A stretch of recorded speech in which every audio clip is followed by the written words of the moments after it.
Hello again, everyone. Welcome to Washington Gun Law TV. I'm Washington Gun Law President William Kirk. Thanks for joining us. Hey, Oregon, we're going to talk again, and I know it's never good when we're talking. Now, listen, I recognize our attention has been spent elsewhere, although we did huddle up with you again after ballot measure 114's injunction got flipped by your Court of Appeals. We did talk a little bit also about House Bill 3075, but it appears that you got a three-headed monster of civilian disarmament kicking around in your legislature, which could, if all three becomes reality, significantly and forever change the landscape of what was once a constitutional right in your state. So today, let's spend a few minutes, let's get everyone educated, and let's talk about a triple dose of civilian disarmament for Oregon.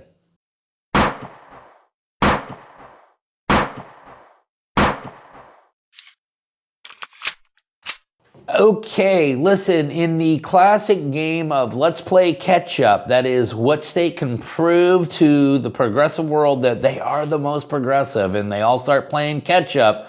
Washington and Oregon have always been trying to play this little foot race to see who can get closer to their big brother California when it comes to crazy gun laws.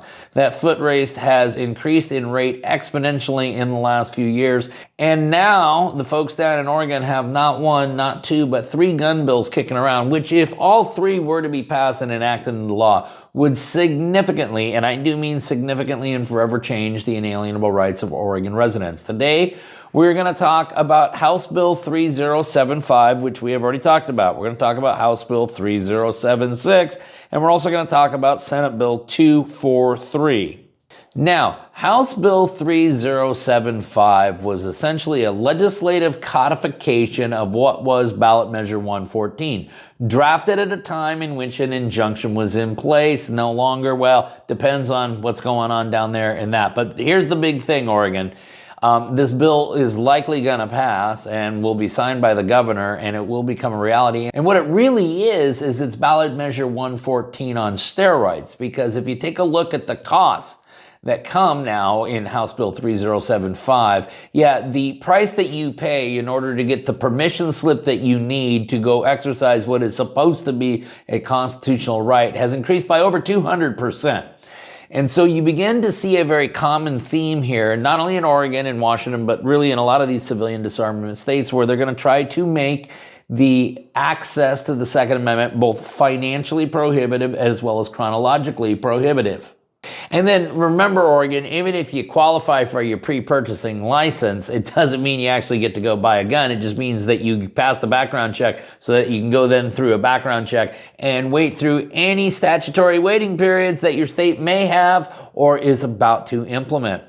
Then there's House Bill 3076. Hey, Oregon, I guarantee if you go take a look at House Bill 3076 and take a look at House Bill 2118 from Washington legislative session just a couple years ago, you will see an exact cut and paste, which, by the way, came from an exact cut and paste from these California statutes right here. This is a bill that is absolutely positively designed to drive FFLs out of industry. And why the big box stores, the Cabela's, the Bass Pro Shops, and all of that of the world can probably totally afford to comply with these types of laws. The small mom and pop operations, those that serve rural communities in Oregon, those who have served rural communities of Oregon for decades, well, it will be literally virtually impossible for them to comply with the statute and also remain financially solvent. It will require 24/7, 365 video surveillance, and all FFLs would be included in this, which means, Oregon, you're about to join the club with Washington and California of a state that will mandate 24-hour, 7-day-a-week video surveillance inside a person's home based upon the fact that they have chosen as a profession or as a part-time profession to be a home-based FFL. Couple with it all the extra training and licensing requirements, it adds a massive amount of overhead to an operation that is already running on a very paper-thin margin. This will absolutely positively close dozens and dozens of gun stores in the state of Oregon. Then there's Senate Bill 243, which is a hodgepodge of things, new gun-free zones, banning of rapid-fire devices, but an additional statutory waiting period, which I want you to think about this now, Oregon. If you're trying to dip your toes into the Second Amendment waters and you're a first-time gun buyer, you're going to somehow or another have to be able to complete the training necessary to get the permission slip so that you then have the ability to go buy. Then once you buy, of course, you're going to go to a gun store, so you're going to fill out a 4473, you're going to go through a background check, and then there will be statutory waiting periods, which Senate Bill 243 may actually extend. And then, of course, if you actually want to conceal carry that, then there will be an entire process of getting concealed carried, which will also require additional wait time. And so from the time you've chosen to value your life to such that you want to arm yourself to the time that you're actually capable of doing so, it could be months and months and could cost you thousands and thousands of dollars. Oh, and then the best part, Oregon, because if that's not bad enough already, if you want to file any type of constitutional challenge to any of these laws, do you get to go see Judge Ratio down in Harney County again? No, of course not.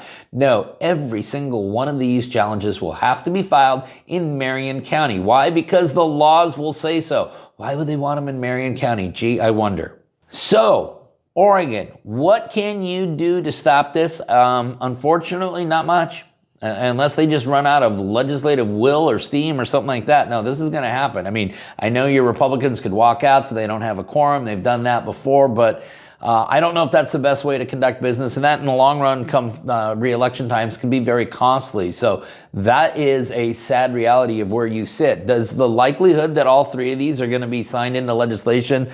Yeah, it's pretty good right now. And you are about to have a significant and a seismic shift in how your state views what is supposed to be a constitutional right, because what is supposed to be an inalienable right, your right, will now become their privilege. Okay, once again, it is House Bill 3075, House Bill 3076, and Senate Bill 243.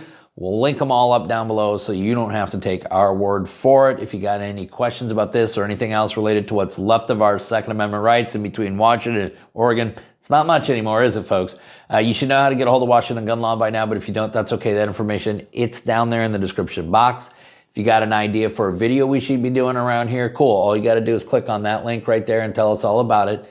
If you want to subscribe to the monthly newsletter, the ability to do all of that's down there in the description box. And then finally, and most importantly, let's everyone remember that part of being the lawful and responsible gun owner, like we talk about all the time here, is to know what the law is in every situation, how it applies to you in any instance that you may find yourself. Until next time, thanks for watching. Stay safe.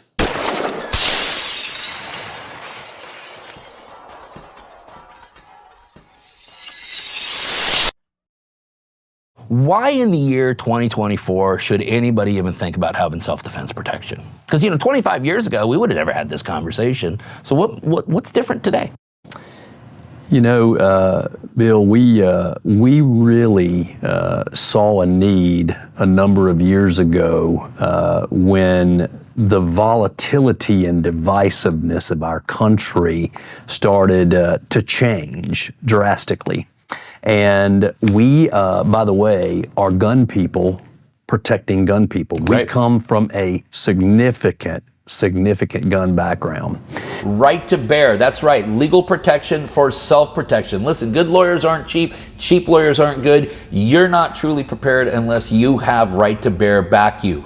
You will always get an attorney-answered hotline, so you will always have a confidential phone call. There are no cap limits for either civil or criminal defense. This covers all forms of self-defense. So from a fist to a firearm, from a fat lip to a dead body, you are covered, and you will have some of the nation's most passionate 2A attorneys in your corner fighting for you. And right now, if you visit my friends at protectwithbear.com and you use the promo code WGL, you will receive 10% off. Listen, you need to protect yourself so that you can protect them. Visit my good friends at protectwithbear.com.